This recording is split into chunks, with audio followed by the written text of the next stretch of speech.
Welcome to the American Families of Faith podcast. Hosts Lauren Marks and Dave Dollahite share insights gained from 2 decades of research interviewing various people about the crossroads of faith and family life. Visit americanfamiliesoffaith.byu.edu to learn more. Okay, here we are, Dave Dollahite and Lauren Marks, doing our podcast on Jewish families based on a chapter in a book that we edited called Strengths of Diverse Families of Faith. And the chapter is called Shalom Bayit, Peace of the Home, Ritual and Tradition in American Jewish Families.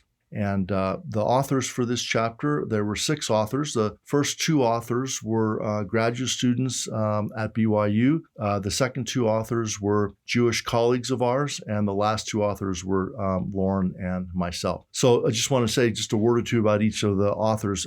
Heather Kelly was a graduate student here working with us in the American Families of Faith project, from which these studies come. She's now a doctoral student at Utah State University. Ashley LeBaron was also a master's student here working with us, and now is finishing up her doctorate at University of Arizona. Dave, don't mean to interrupt, but please. Bragging rights, both of those 2 remarkable students were awarded presidential fellowships for their doctoral work, the highest honor that a PhD student can receive. Just, had to take a minute to brag on both of them. No, they're amazing people and amazing students, and it was a delight to work with them on this chapter. Our 2 Jewish authors, co-authors, Lance Sussman is a rabbi at Reform Congregation Knesset Israel in Pennsylvania, and our friend Jay Fagan is a professor in the School of Social Work at Temple University, and Lauren and I have known Jay over, just 3 decades now, as we see him at national conferences that we attend to various places around the country.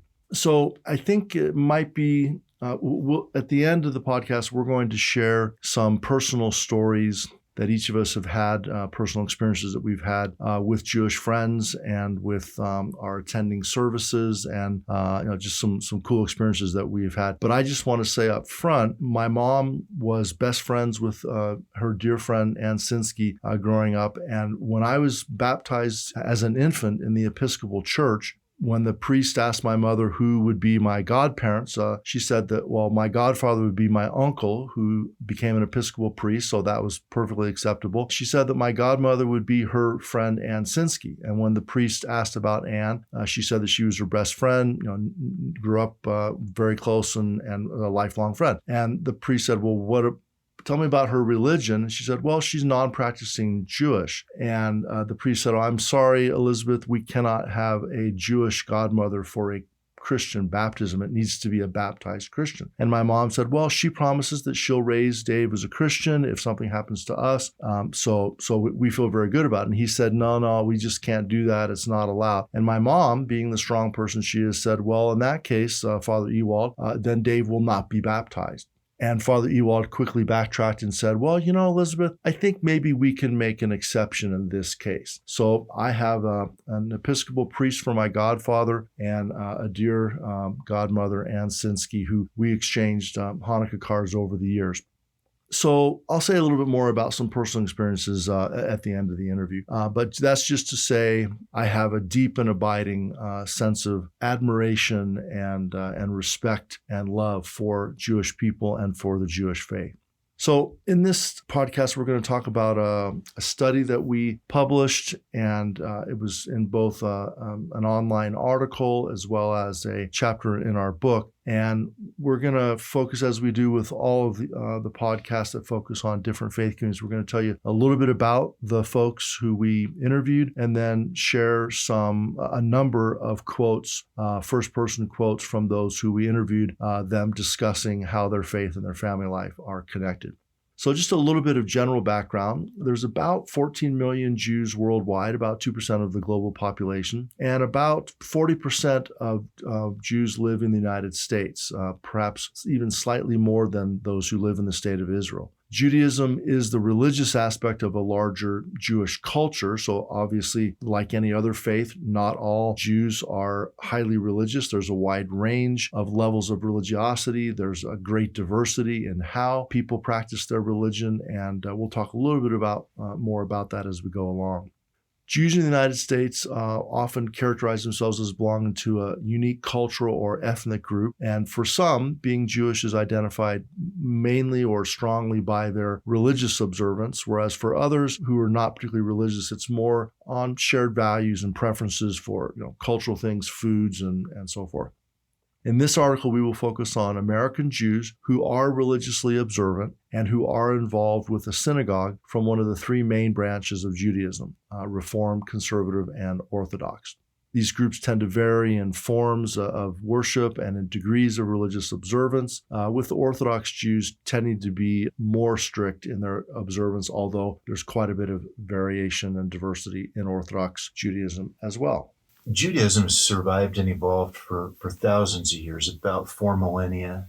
And some scholars have partially credited the survival of Judaism to the importance and value that Judaism places on the family. In many ways, it is a home-centered and synagogue-supported faith.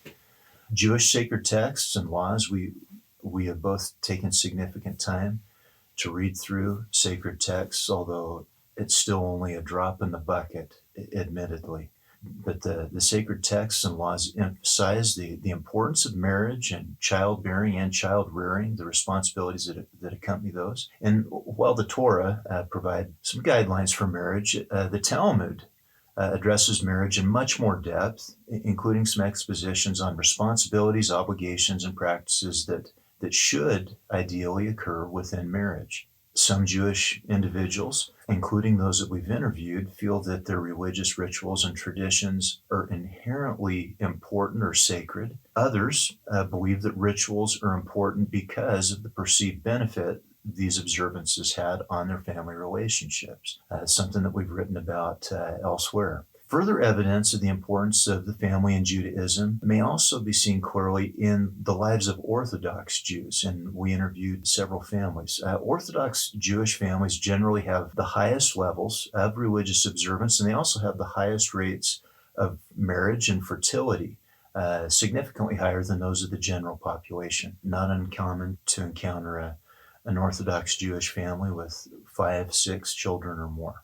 However, in spite of the importance of family in Judaism, little research has focused on family processes in Jewish families. And in this article we're going to be discussing with you today, we identify and explore strengths in exemplary Jewish families. These are families that were referred to us by their rabbis as being particularly strong. And these data and these interviews led us to see how Judaism reportedly helps to foster positive outcomes in life, in marriage, and in parenting.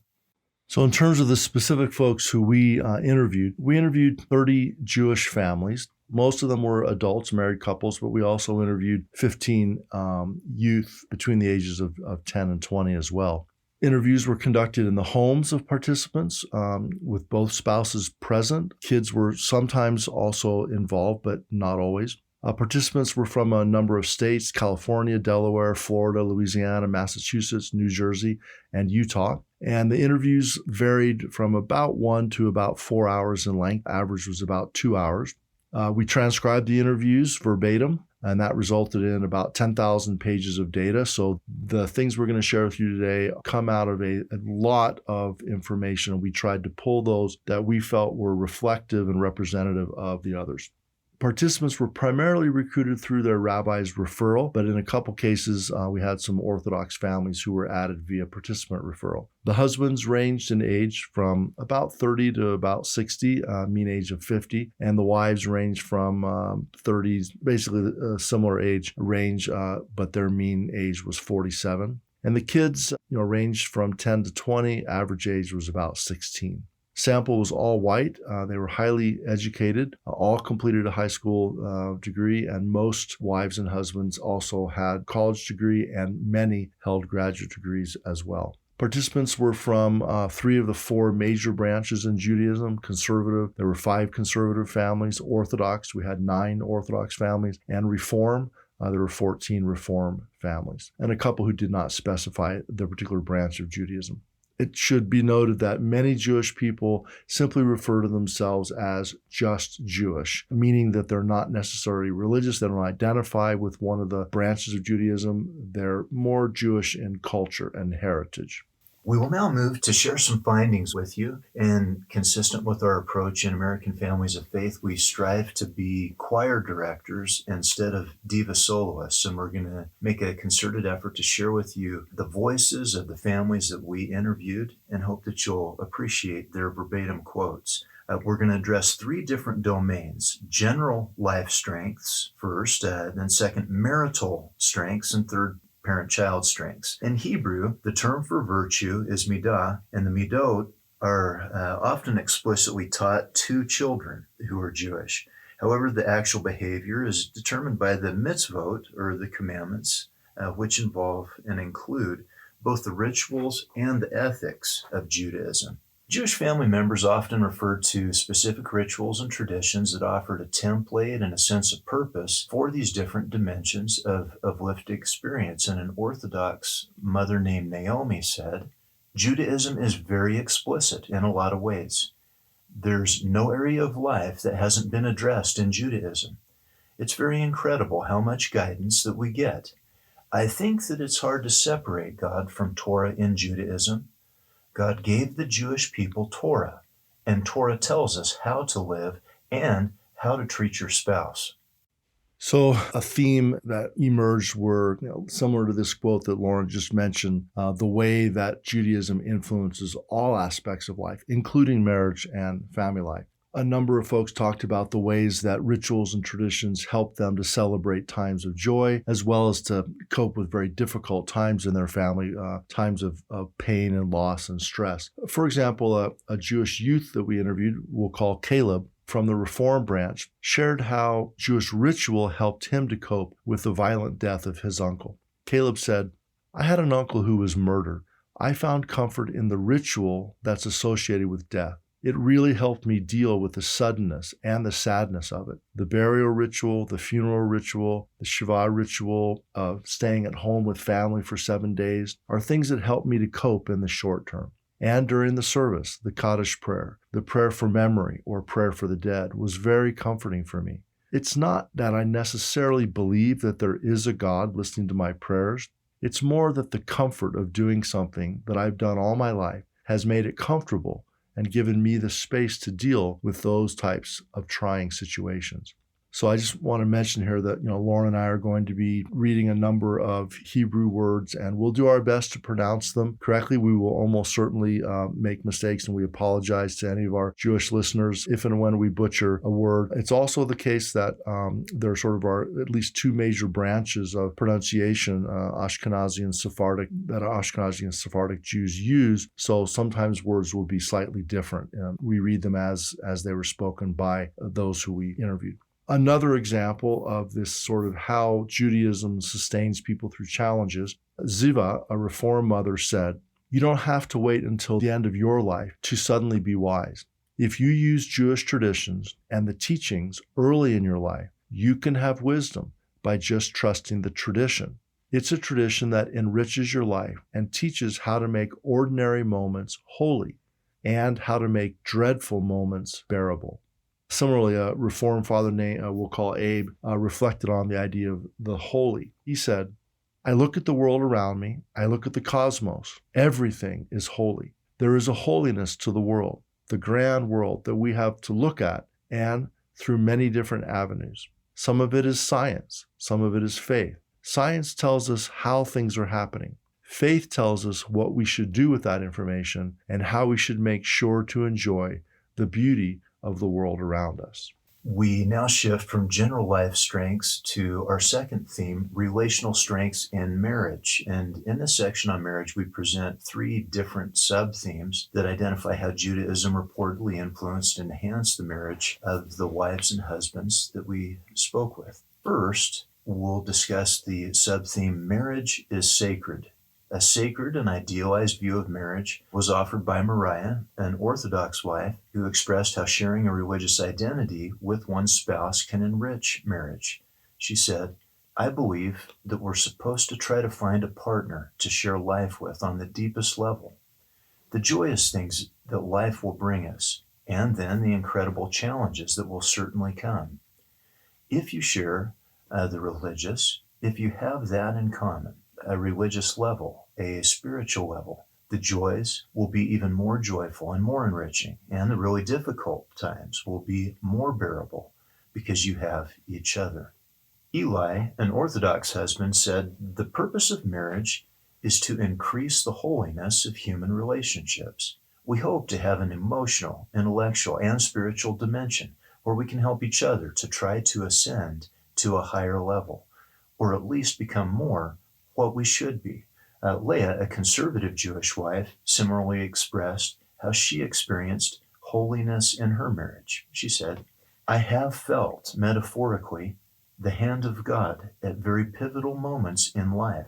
I mean, one can be together in a room and have little emotional contact, but there clearly have been times when the contact between us has been so strong and so different.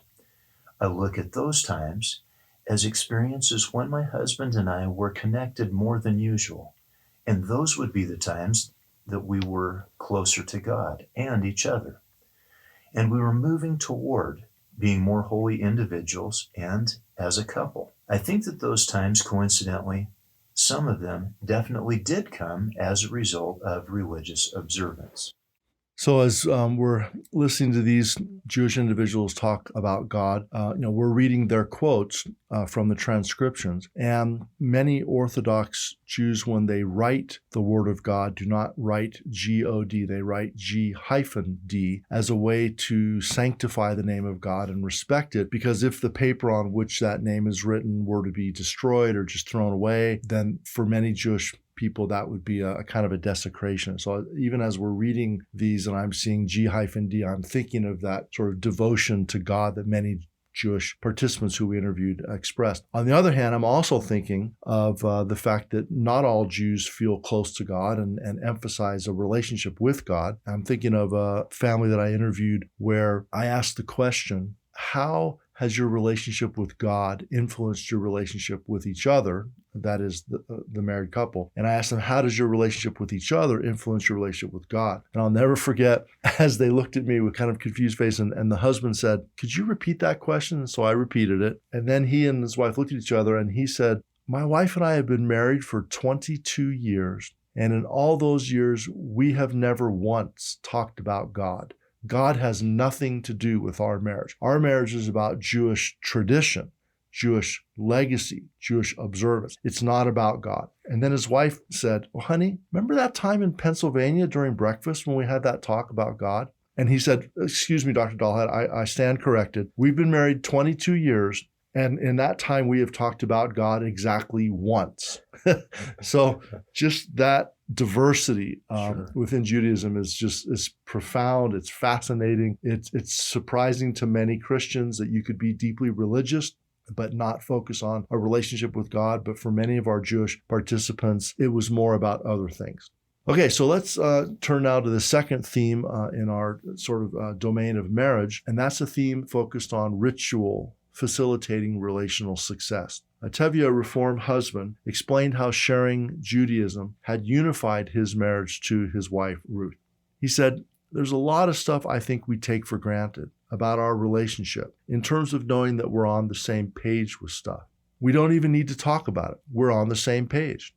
We just know that if my wife said, 'I want to stay home this Saturday and just observe Shabbat at home,' well, she knows I'm there. If she wanted to go do something in the synagogue, we go."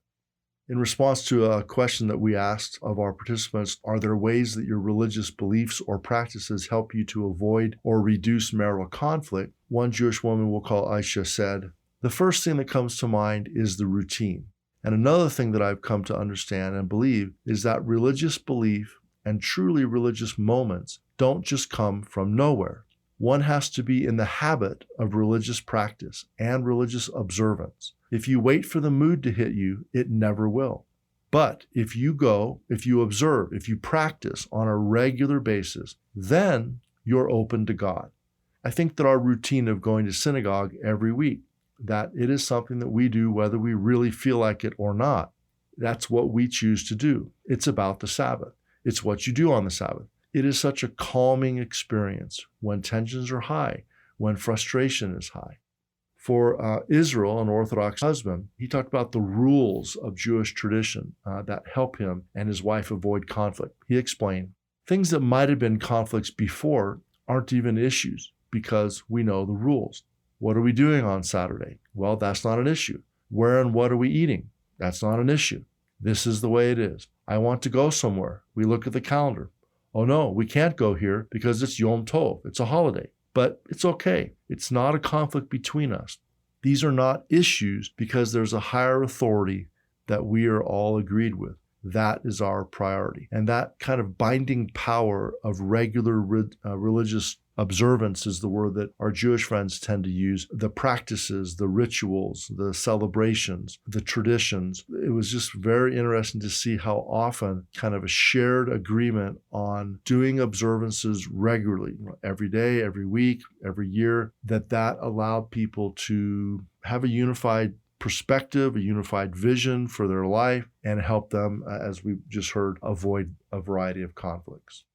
A third marital idea that came up repeatedly from the wives and husbands with whom we visited was that relational success is a duty. A mother named Tamara expressed, I think one of the strong points of Judaism is a sense of personal responsibility. And certainly in any conflict we've had, it's been really important to own up to whatever part we have in the conflict. And that's something that comes straight from Judaism. That thought of, did I do something wrong? And if so, I need to fix it and apologize for it, as opposed to just, well, it'll go away, forget about it. And that's one of the things that I really admire about my husband, Jerry. He will always apologize. He will always say, I'm wrong. A conservative husband named Asher expressed how marriage comes with a responsibility to work through difficulties and preserve the marriage. And he said, marriage is a sacred bond that should be upheld at all costs, if at all possible. I think that from that perspective, my wife and I have worked a lot on and are continually working on the marriage because of that perspective. It is not something that will come easy, so you need to continually work at it. It's kind of like a second job. If you want it to continue going well, you've got to keep working on it. I'll pause here to say that from the broader American Families of Faith project, even though those we interviewed were from exemplary marriages who'd been referred to us by their clergy, the myth of a problem-free marriage was repeatedly shattered. Even the strongest of all marriages and families dealt quite a bit with conflict resolution and the challenges of life. And that is encouraging, I think, for many of our college-age students to hear as they're contemplating future marriage. It's not perfection you're after. It's conflict resolution and dedication and commitment, exemplified very well by many of these Jewish families. Uriel, a conservative Jewish husband, explained how the Jewish teaching and aspiration of Shalom Bayis helped him and his wife resolve conflict. He said, the Jewish version of domestic tranquility, of amity in the home, what Jews call Shalom Bayis, peace in the home, is a very big concept in Jewish thinking. It is not the notion of a compliant wife who will go along with everything a guy says and therefore they have peace. It's quite the opposite. They both know how to argue. They both hold their own. I think it's precisely because we can argue that we can do well. That's the secret. I'm reminded of the Jewish scholar Barbara Meyerhoff, who did some qualitative work as well with Jewish individuals and families, and who said, quoting one of her participants, we fight to keep warm, just to keep the blood flowing. Doesn't mean it's damaging, just to stay fresh and alive. Well, that also reminds me of an interview I did with a conservative Jewish family in New England, a husband and a wife and their 11-year-old daughter. And as I would ask them questions, they would frequently disagree with each other, and the daughter would frequently disagree with the parents, and the parents seemed so proud and so happy when their daughter disagreed with them. And I was just smiling and listening to this, and after, I don't know, maybe an hour or so, the daughter said to me, "Now, are you Jewish or are you Christian?" And I said, "I'm Christian." She said, because you don't seem surprised that we're arguing so much.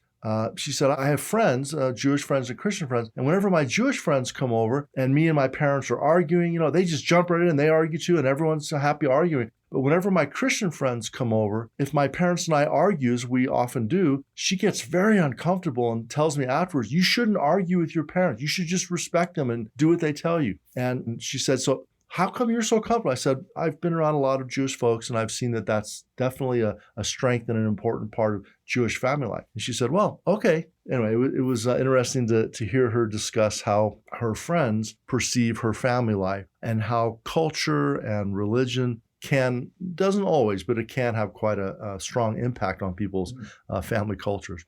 We're going to shift gears now and talk about relational strengths in the parent-child relationship. We'll talk about 3 sub-themes: how ritual facilitates relational success, that relational success is a duty, and God is a relational model. So the first theme, ritual facilitates relational success in parent-child relationships. A Reform mother, Lila, said, "Talking about Jewish values as a family, Shabbat, pausing and coming together, helps us when conflict arises because we're all there together as a family."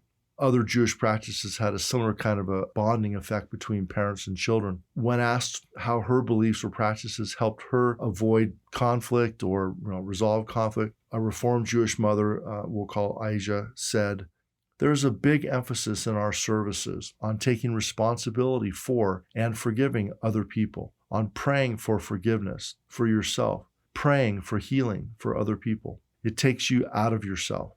And it works with the kids too, because there's prayers that the parents say to their children. I think blessings. It's a nice bonding thing. It relaxes all those tensions."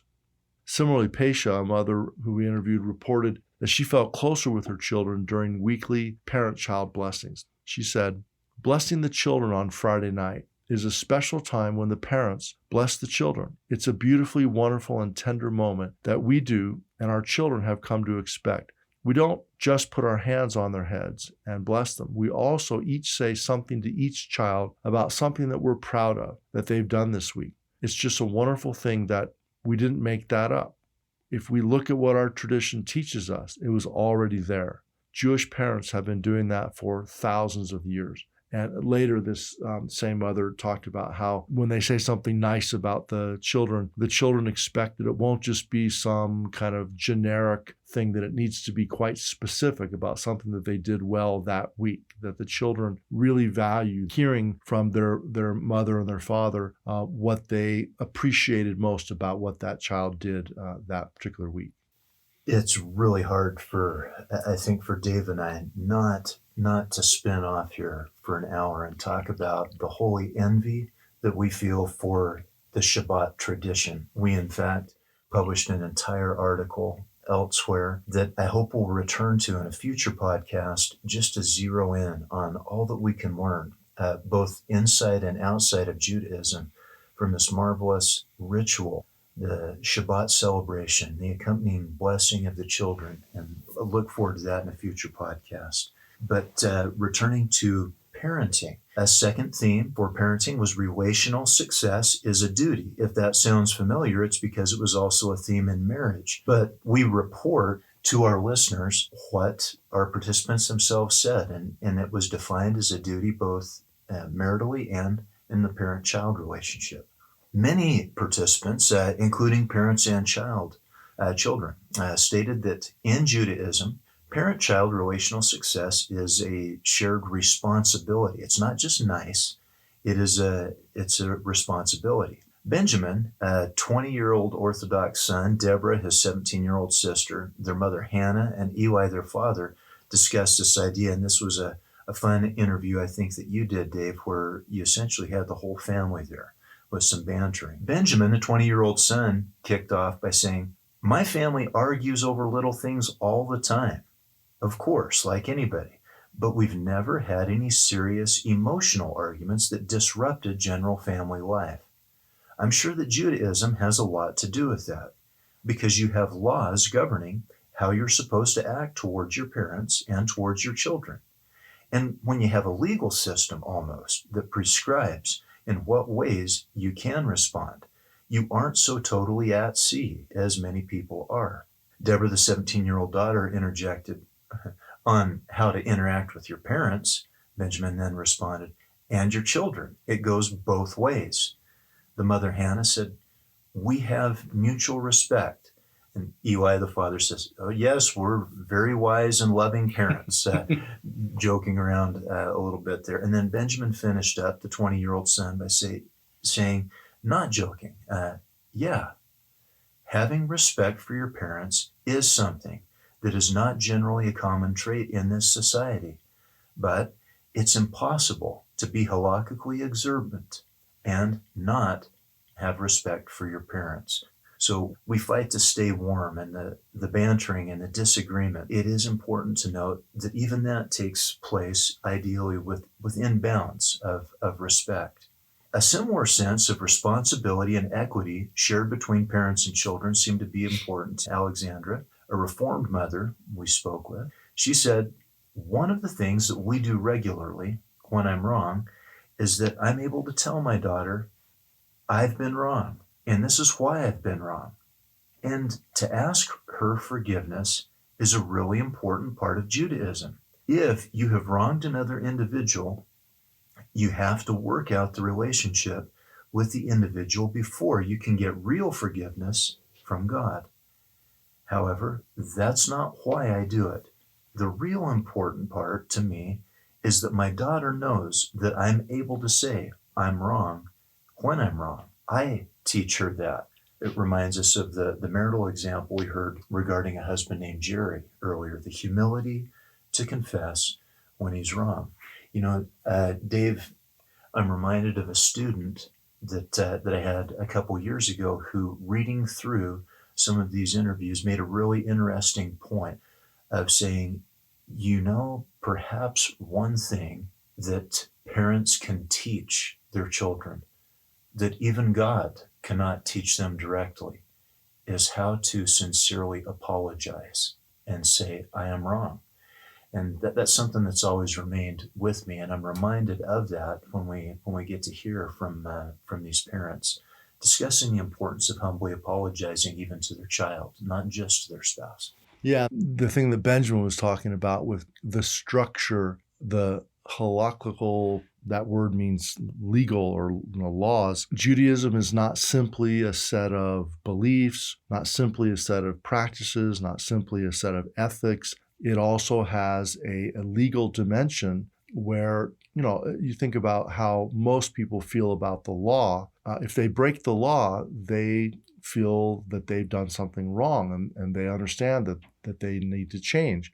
The idea that, honor thy father and thy mother is a divine commandment. It's a divine law. Not just the Jewish kids I spoke with, but other religious kids who referred to that particular commandment and then said something like, yeah, I see a lot of my friends who aren't very respectful, much less obedient to their parents. They don't honor them. They lie to them. They sneak around behind their back. But because I believe that God has commanded me to respect my mother and my father, I can't do that. I can't lie to them. I can't sneak around behind their back. I can't yell back at them in disrespectful ways. It was just powerful that the idea of religious teaching, religious commandments can help structure family relationships in powerful and very helpful ways. Our third and final theme in the parenting domain is God as a relational model. This was not something that was mentioned extensively, but a few people shared this and being important to them, that God is a sort of a model for them as a parent. Moriah, a Hasidic Jewish mother, described a book on Jewish life that she read that helped her to use God's example in her parenting. She said, it's a book about forgiveness and understanding using God's example. You don't just make one mistake and God turns his back on you. It's about forgiveness, modeling our own forgiveness and understanding and patience as parents after God's example. I've thought that there are things that people could do that you could just never forgive them for. And I'm thinking now, that's kind of harsh. But God doesn't do that. I've enjoyed reading that and applying it to the relationship with our children and how we parent. So we'd now like to just share some thoughts about these interviews that we did with 30 Jewish families and kind of what we've taken away, as well as share some other experiences that we've had with our Jewish friends. It's interesting that the first two authors of this chapter, as we mentioned at the beginning, are both graduate students, and they're actively involved in the Church of Jesus Christ of Latter-day Saints. And they both told us that they were largely unfamiliar with Judaism's practices, beliefs, and culture before they started to write this article. And they said that that probably facilitated some objectivity in analyzing and interpreting the findings, but that they were a little concerned that maybe their lack of understanding about Jewish customs might have not been helpful to them. And so we did invite two Jewish colleagues of ours to be involved in this chapter and to provide some insider checks and balances. As we mentioned at the beginning, a Jewish rabbi and a Jewish scholar of family life. And so both Rabbi Sussman and Jay were very helpful in kind of framing the quotes that we mentioned and helping explain what they meant and why understanding Jewish family life is not an easy thing because of the tremendous diversity within each branch of Judaism, across the branches, within any family. In fact, it reminds me of how often, as I interviewed Jewish families, there was that lively banter, that back and forth. It was so fascinating to watch when the kids would disagree with their parents' interpretation. I never saw the parents being upset. I saw them being proud of their children for caring enough about the faith to have studied it, to have an opinion. I remember a couple times when a father would say something and then a daughter or a son would say, well, Dad, actually, I disagree because Rabbi Hillel says this. And they'd quote a rabbi back and they'd watch the father just smile. In other words, I'm so proud of you that you're coming back at me from the tradition, and I'm delighted that you disagree with me. That's such a unique dynamic in Jewish families. It is. In this article, which is now a chapter in our book as well, we've tried to explore how and why Jewish families are reportedly influenced by Judaism in salutary, healthy, uplifting, strengthening ways in both their personal lives and in their family relationships. For the families that we interviewed, Jewish ritual and tradition and observance seemed to foster a sense of duty, responsibility, and unity at both the marital and the parental levels, as we mentioned earlier. The findings of our study indicate that the importance of Jewish belief and values to family life is profound for some. However, as Dave has mentioned earlier, there's a lot of diversity within the community, and there's also a high level of secularism within Judaism. But despite that secularism that's occurring throughout Jewish communities, the findings of our study indicate that Judaism and being Jewish remain a significant contributing factor in individual and family life for many. Rabbi Sussman, one of the contributing authors of this paper, notes that even among individuals who are not affiliated with a formal Jewish institutional setting, Judaism still plays an important part and role in family life. So now we're going to reflect a little bit just on some personal experiences that we've had as we've gone to services and weddings and interacted with our Jewish friends on their home turf, on their sacred ground. I'll never forget the first bar mitzvah that I attended, where actually it was a bat mitzvah. Bar mitzvahs for boys and bat mitzvahs for girls. So this was a young lady. And by the way, for me, I've probably attended, 10 or 12 bar or bat mitzvahs over the years in various states. Those are my favorite religious meetings to attend. I've attended hundreds of services across many different denominations and enjoyed them all. There's just something really powerful about a bar or bat mitzvah where a 12-year-old girl or a 13-year-old boy kind of comes of age religiously, conducts the service, reads from the Torah, chants from the Torah in Hebrew, gives a sermon, does the blessing, the Kaddish over the wine.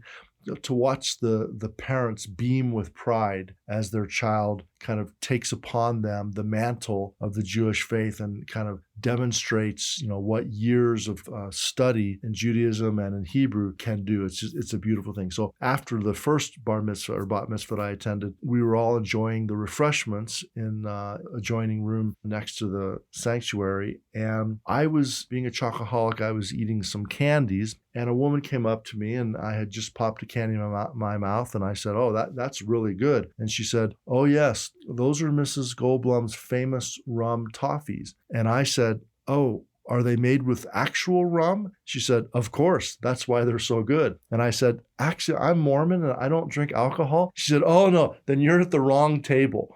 This is a non-kosher table for you. Here, come over here. This is the table you want to be at." And she just took it in stride.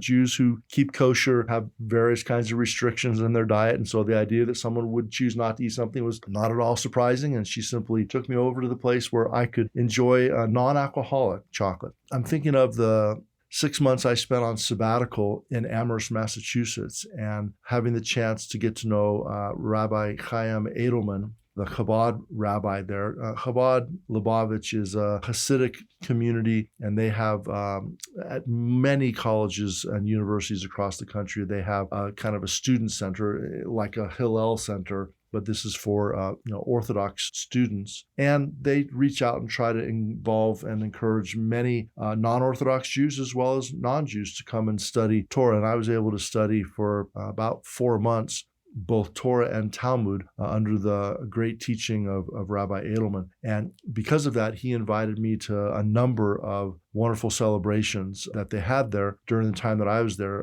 including Purim, Shavuot, and Pesach. In fact, my daughters and I spent about 5 hours at the Chabad house on Passover, first night of Passover. And it was an incredibly wonderful experience. My kids, my girls still talk about how memorable that was for them. The joy of that celebration was incredible. Interestingly, near the end of the Passover celebration, it was about midnight, the tradition that Rabbi Edelman represents, one of their practices is to go to the front door, open up the front door, and to preach repentance to the Gentiles in a friendly Jewish way. And so we got over to the door, he opened up the front door, and across the street in the parking lot were probably between 80 and 100 college students after a football game, and they were partying. And let's just say that they were, loud and proud football players and fans that were clearly intoxicated. And so the rabbi yelled across the street, "Do you mind if I preach repentance to you for a few minutes? We're doing a Passover, and this is one of our traditions." And they said, "Sure, Rabbi, go for it." And so he preached repentance to them for a few minutes. And frankly, I was a little bit worried. I could see that this could go south. A bunch of drunk football players and a Hasidic rabbi preaching repentance to them. I thought, I started looking for the back exit just in case they came over to Got to know where your safety valve is. Got to know how you're going to escape. Anyway, they were great. He was fun, and they all laughed, and they applauded at the end. It was just this beautiful, beautiful moment. But that's one of the memories I have of connection with Jewish folks. One for me, Dave, that stands out vividly in my mind. You and I have talked about how calculating over the course of our lives, we've attended thousands of religious services, literally thousands, most of those being within our own faith tradition. For you, First Episcopalian and then Latter-day Saint, but many services as well across a variety of the Abrahamic faiths. For me, one of the most memorable and most cherished of all attendance experiences for me, worship-wise, took place in the Midwest. I was in Wisconsin visiting with a friend of mine, very, very close friend named Harriet, and she had a dear friend who was Orthodox Jewish. Her name was Cheryl. She has since passed. And Cheryl and I had a wonderful discussion, and she said, what is your last name again? And I said, Marks. And she said, you know that is a Jewish name. And I said, I am aware of that. And she lamented that I had been lost to the Jewish people. And it was not in any way intended to be offensive, but there was such a love in her of Jewish tradition, of the religion, that it was a cause for mourning. And I said to Cheryl, may I go to services with you as a guest? And she brightened up and she said, that would be lovely.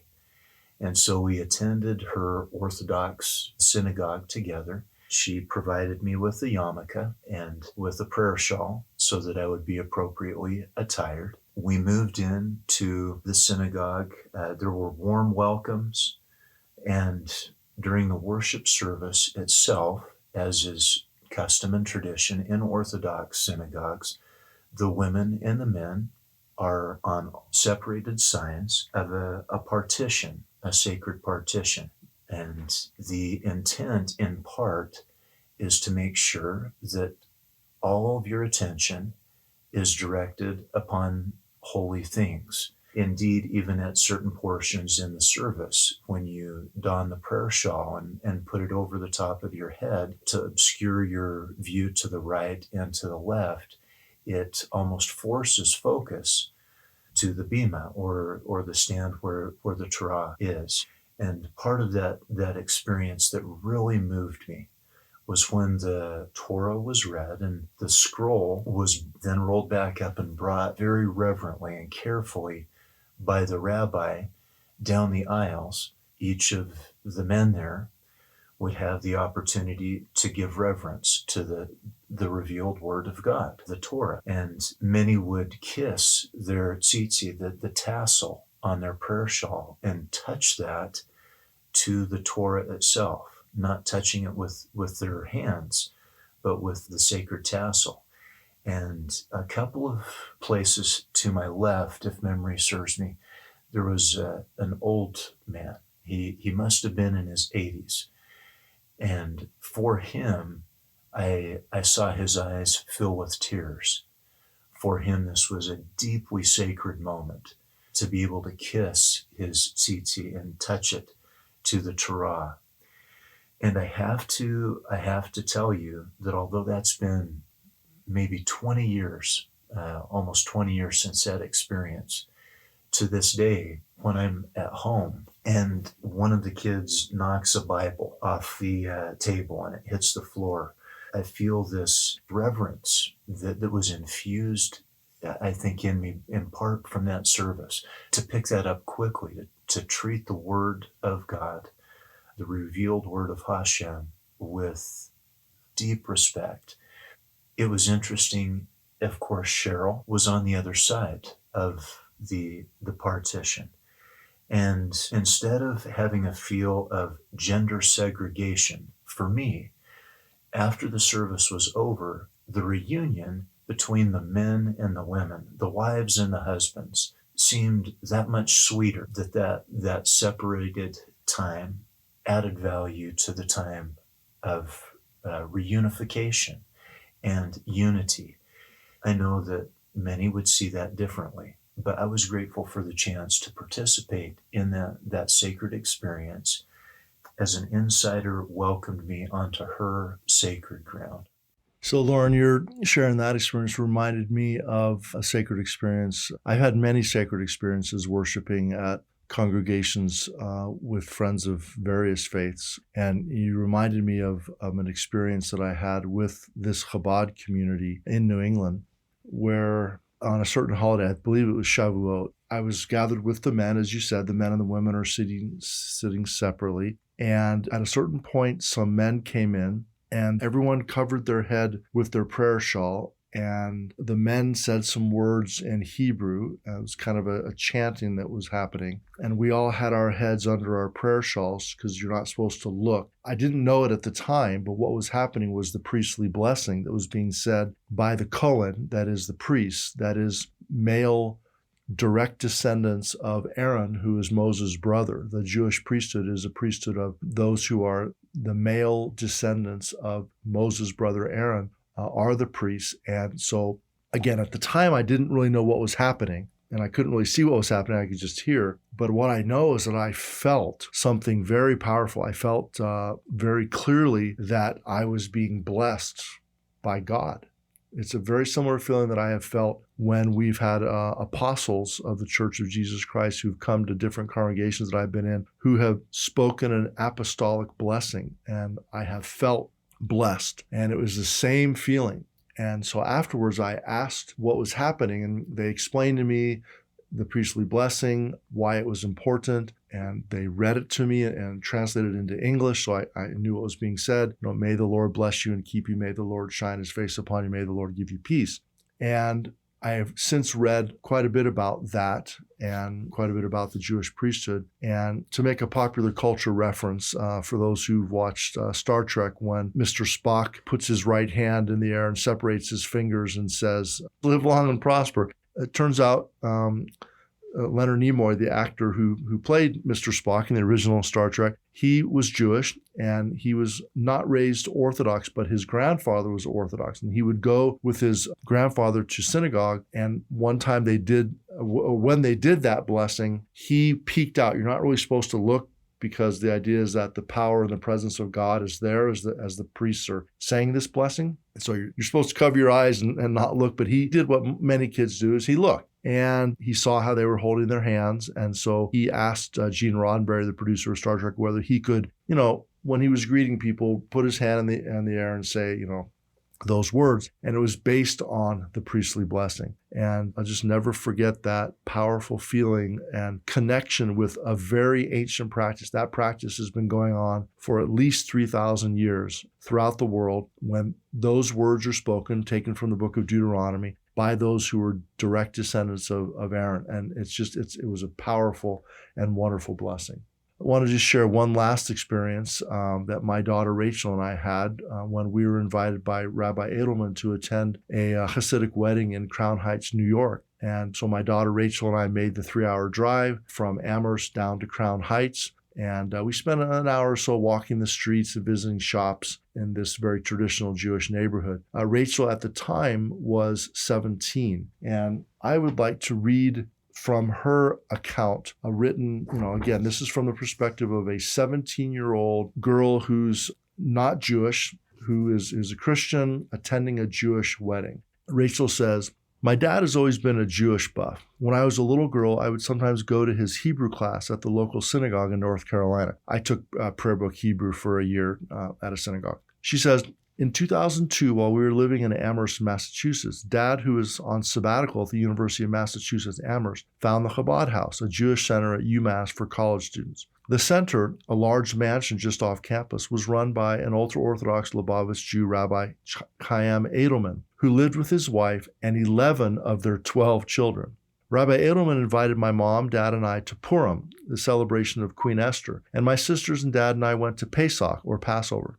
Both these experiences were incredibly cool. We Gentiles were surrounded by men in uncut beards and fedoras and women in wigs lighting candles.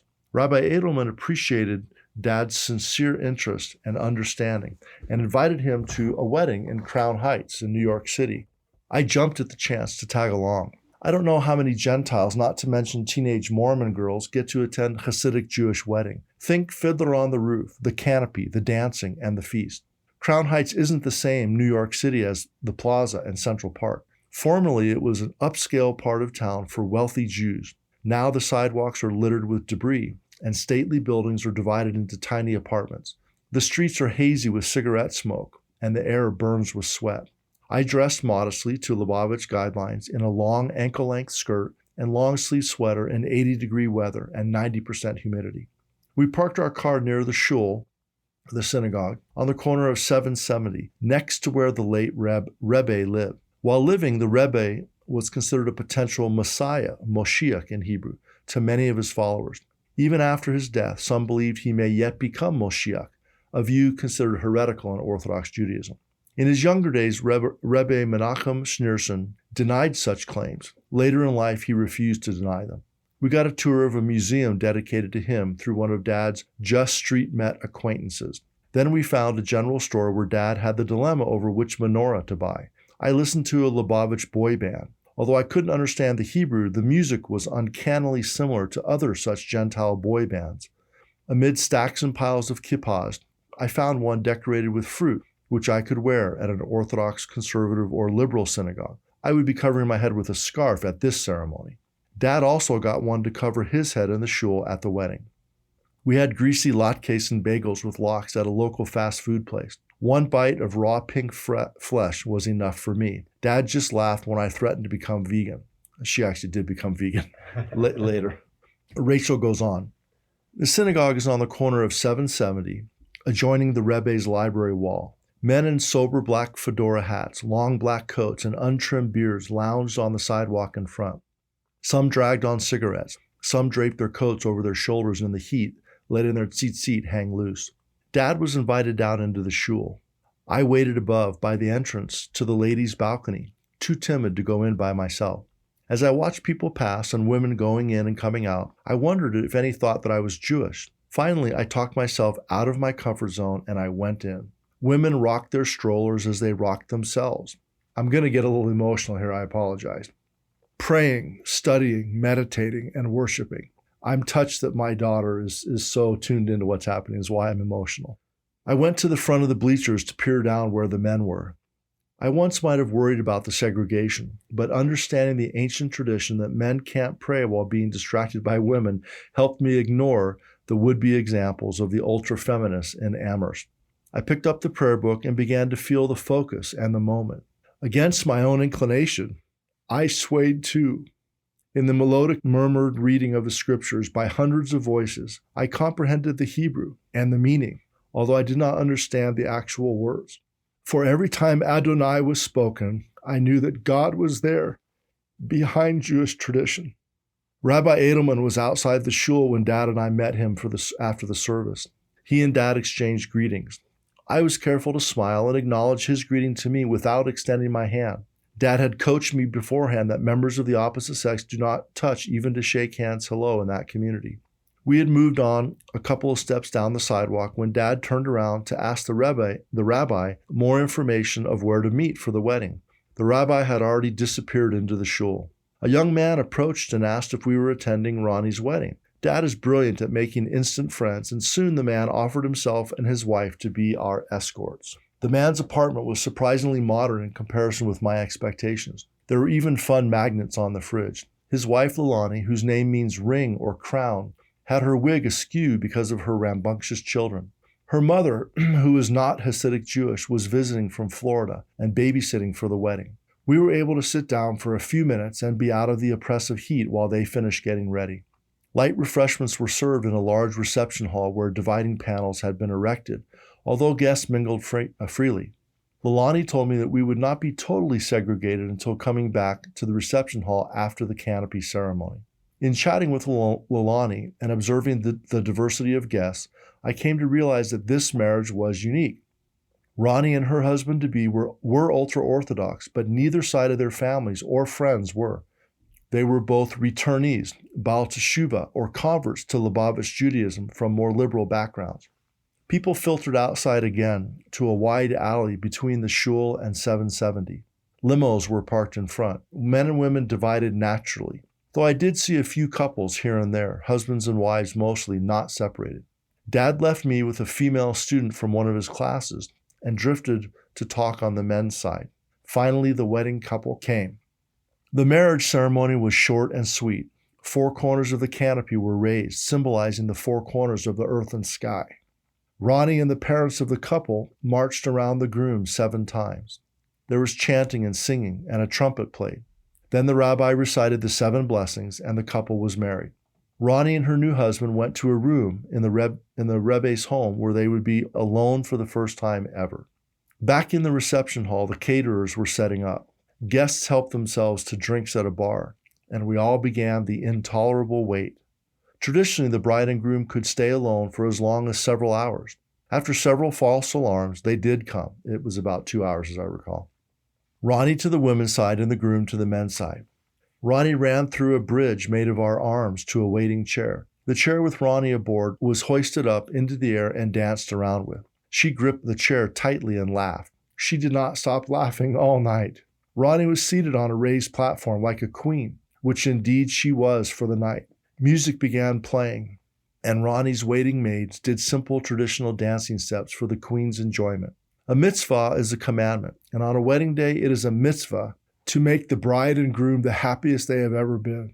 Identifying the non-Hasidic guests was easy. We watched with curiosity and embarrassed shyness, hugging the edges of the dance floor. Some, including me, peered through the slats in the panel and gawked at the men, who were already shoulder to shoulder in a circle dance, Hasidic, liberal Jew, Gentile like Dad, and Jamaican black alike.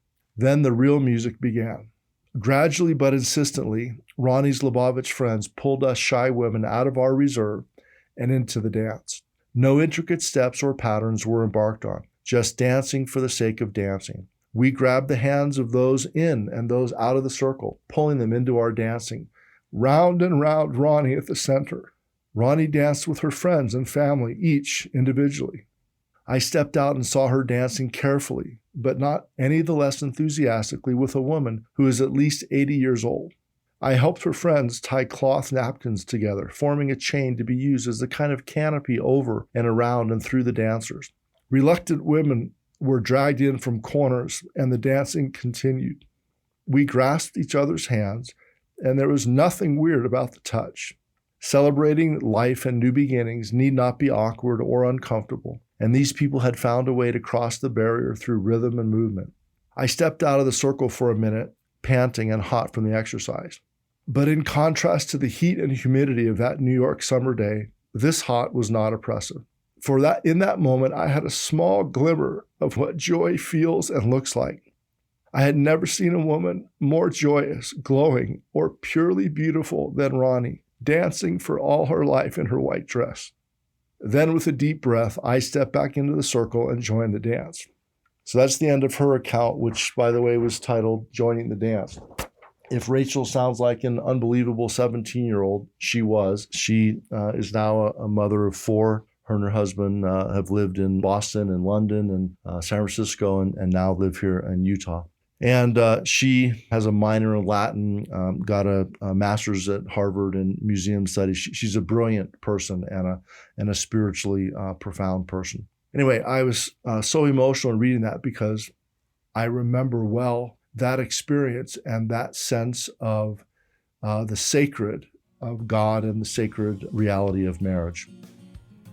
Doctors Dave Dollahite and Lauren Marks are both professors in the School of Family Life at Brigham Young University. The American Families of Faith Project shares research-based ideas about ways of making faith come alive in marriage and family life.